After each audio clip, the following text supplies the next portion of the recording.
நேர்களே அன்பு வணக்கம். நாம் தற்போது ஐநா பொதுச் செயலாளர் திரு பான் கி மூனுடைய அலுவலகத்தில் இருக்கின்றோம். தந்தி டிவியிடம் திரு பான் கி மூன் சார்பாக பேசுவதற்கு அவருடைய தலைமை செய்தி தொடர்பாளர் திரு ஸ்டீஃபன் டுஜாரிக் அவர்கள் நம்முடைய இருக்கிறார். Thank you very much, sir, for agreeing to talk to us. First of all, convey our warmest greetings to Mr. Ban Ki-moon for the successful tenure completion. What do you think are the key highlights of Mr. Ban Ki-moon's tenure as the Secretary General? Well, first of all, thank you very much, and I do want to extend my warm greetings to your viewers and the people of Chennai. It's an honor to be here with you. The last 10 years, I think, have been a momentous decade for the United Nations and for Ban Ki-moon. I think if we were to choose just one accomplishment, one thing he's the proudest of, and that is the agreement, the Paris Agreement on climate change, which in fact came into force today on November 4th. So you're here at the United Nations on a very special day. The agreement was reached last December in Paris, and through the efforts of his efforts over the last 10 years, accompanied by member states all over the world, and the leadership shown by the great economies of this world, whether it be the United States, India, and China, we have gone to a really great place. Now the work starts, but it is a great, great thing for him to finish his tenure with this agreement coming into force. The number of countries in the United Nations as the member states has gone up substantially, and the global order has changed substantially. What do you have to say on the long-pending and long-standing demand of India for its role as a member, as a permanent member of the United Nations Security Council? Well, it's clear that the United Nations of 2016 is not the same United Nations of 1945. We went from 50 member states, which signed the charter in 1945, to now 193. What has remained constant is basically the membership of the Security Council with the 5 permanent members. I think the Secretary General and his predecessor have pushed for the reform of the Security Council. It's important that the Security Council reflect the world that we live in now as opposed to the world that we lived in 1945. The credibility of the Council is critical to the credibility of the organization as a whole. And so the Secretary General has pushed member states for this reform. Now, obviously, India is one of a number of countries who have, for a number of years now, staked a claim to the Security Council, to a permanent seat on the Security Council. What is important is that the procedure that is underway right now in the General Assembly and the discussions in the Security Council lead to some sort of reform. Now, it is beyond the authority of the Secretary General himself, who's the chief administrative officer of this organization. It is up to the member states. It's a member state organization. They have to agree on a way forward for reform. Now, I think what we have seen in the past is that those who are looking for reform, those member states who feel they should have a permanent seat on the council, I think there hasn't been enough agreement between those who want to get in and those who are in. And I think those member states who want to need to come together and agree on one solution. But I think the Secretary General would be one who doesn't disagree with you on the premise that we need reform of the Security Council. Quite the contrary, he's very much for it. Does the Office of the Secretary General believe India deserves a place in the Security Council as a permanent member? There are a number of countries who are big players, right, on the economic side of things. On the peacekeeping side of things, India is a tremendous contributor to peacekeeping. Countries who are driving development for the better, who are at the forefront. They all have a claim to a seat on the Security Council, a permanent seat. It's not for the Secretary General to decide which country or another needs to be in. Again, the member states have to decide. There needs to be a consensus, but it is clear that if you look at 2016 and you look at 1945, India itself geographically existed, but was not an independent state at the time. So And as we see a lot of countries in Africa as well and in Asia who did not exist as independent countries at the time and who not only exist now but exist strongly. There is a requirement for a more will on this matter. And what do you think stops this process? Because the Secretary General has time and again highlighted this is the need of the hour, Mr. Ban Ki-moon, his predecessors. What do you think stalls this process? Well, I think that's a question to ask to those member states. But I think in general, those, and not relating specifically to this, but one could imagine that those who are on the inside, there's a group who's on the inside and a group who's on the outside. And I think as long as the group who's on the outside doesn't agree, is divided itself, those who are on the inside can really just sit pretty. And of very high concern is the escalating tension between India and Pakistan. The number of attacks and the cross-border terrorism that emanates from the other side of the soil, especially from Pakistan, is escalating. It's of very high concern. How does the Office of the Secretary General view this? And what steps do you think are required to de-escalate tension between these two countries? I think over the last few weeks, the Secretary General has seen with increasing concern the situation in Kashmir and the situation across the line of control. It's a very tense situation, one that's of concern to us. The Secretary General's push, his consistent message is that the issues over Kashmir between India and Pakistan be dealt with in a constructive and diplomatic manner between the two capitals. India maintains it's an internal issue? Well, there is one of the oldest peacekeeping operations, in fact, is there, UNMOGIP, the observer group. It remains an issue of tension between India and Pakistan, and I think as seen from the United Nations, it's important that those two countries deal with that issue and de-escalate the issue in a constructive and diplomatic dialogue manner. That was my next question. On Kashmir, what do you think is the United Nations role? India insists United Nations has no role to play in this matter. Mm-hmm. And Pakistan, of course, has an extremely opposite view on this. What do you think is the role of the United Nations in this matter? What the United Nations would like to see, what the Secretary General would like to see this issue resolved between two very important powers in the region, two countries that are great partners to the United Nations, in a sense.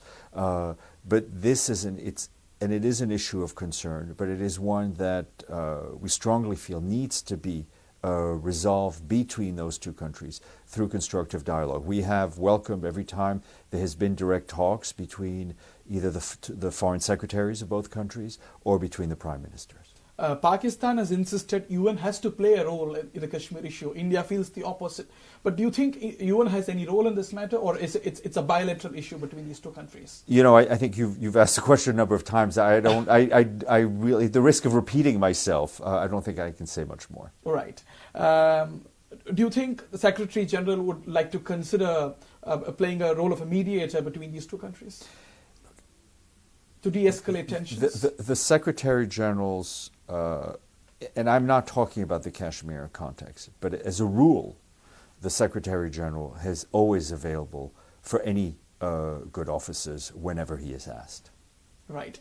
And another major development that happened during the tenure of Mr. Ban Ki-moon is over the human rights issue in Sri Lanka. Though there is a mechanism now, there is a hybrid mechanism now, there is a complaint and there is a lot of criticism, especially amongst the Tamil diaspora, saying the process is moving very slow, the pace is very slow, and the accountability and justice is getting inordinately delayed. What is your response to those criticisms?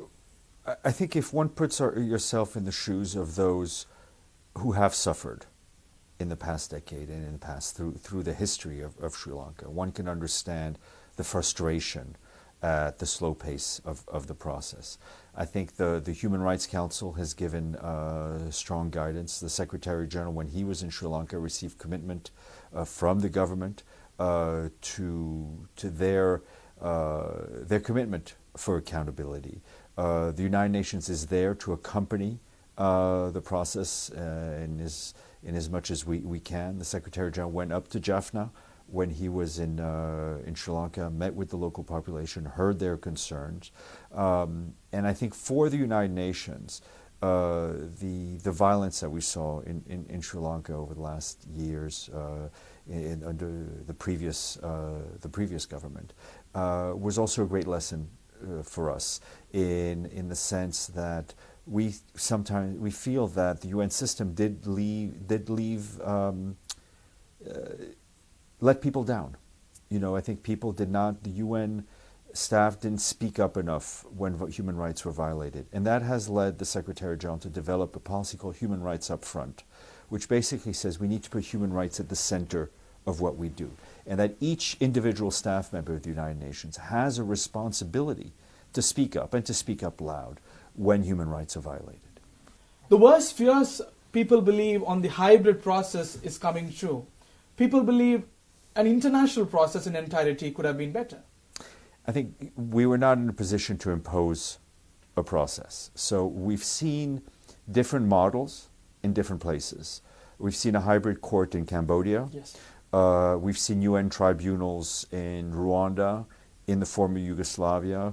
In Sierra Leone, it was more also of a hybrid models. I think there are different models that need to be adapted, but we're not in a position to impose a model on the international community without, obviously, unless there is strict Security Council guidance on that. You're still hopeful of the present hybrid process? I think we're hopeful. It's important that the government cooperate with the human rights mechanisms in the UN.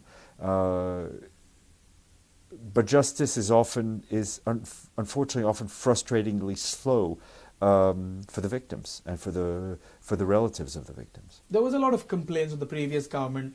Do you think the cooperation of the present regime to the hybrid process is satisfactory? It's not for me to judge, but as I said, the Secretary General, I think, had a very positive visit with the President and with the other government officials when he was in Sri Lanka. Right. What do you think are the challenges before the new Secretary General?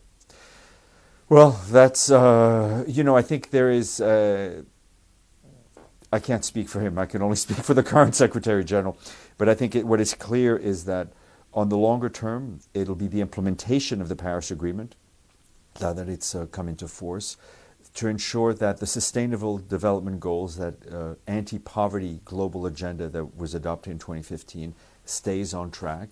And then obviously we have all the current peace and security challenges that the UN has to face every day, whether it's Yemen, whether it's Syria, Central African Republic. Those will remain very big challenges for the next Secretary General. Terrorism is showing gaudy faces more and more. Do you think there is a need for a more creative and effective mechanism at an international level to deal with this challenge? Well, I think terrorism needs to be confronted through multiple streams, so to speak. There is obviously a security stream, that there's an immediate security response that's often called for. One also has to ensure that within the security response, it doesn't make the problem worse. We have seen in different parts of the country, in different parts of the world, where the army or the security services go into an area that has been taken over by terrorists, and in the fight against terrorism wind up committing abuses themselves and creating more problems. And so there needs the security fight against terrorism needs to be done within the laws, the norms of international humanitarian law and human rights law. There is also the need to fight against, to prevent violent extremism. One has to look at how young people are brainwashed, so to speak, Sure. into these groups. What is it that drives them? And there are different factors, whether it's poverty, whether it's alienation, whether it's bad governance. There's no one answer. But for the Secretary General, he has put a plan forward on preventing violent extremism. And it's about looking at the root causes of it. And I think when we talk about the fight against poverty, when you look at the Sustainable Development Goals, the fight against poverty, the fight for human rights, that in itself is also a fight against terrorism. It's not separate things. when you're there to ensure that children are educated, go to school, right? When you're there to ensure that people have decent incomes and decent jobs, when you're there to ensure that their human rights are respected, that governments respond to them, you're fighting terrorism. And during the tenure of the Secretary General, how has the Indo-UN relations evolved? There have been new highs, especially on the cultural front. There is a lot of recognition to the Indian culture by the United Nations. How has the Indo-UN relations evolved during the time of Mr. Ban Ki-moon? I think it's been very positive. We've seen obviously different governments in India over the last 10 years, but India is such a strong partner to the United Nations on all sorts of levels. The UN has a lot to learn from India, in a sense, in the fight against, also in the fight against poverty.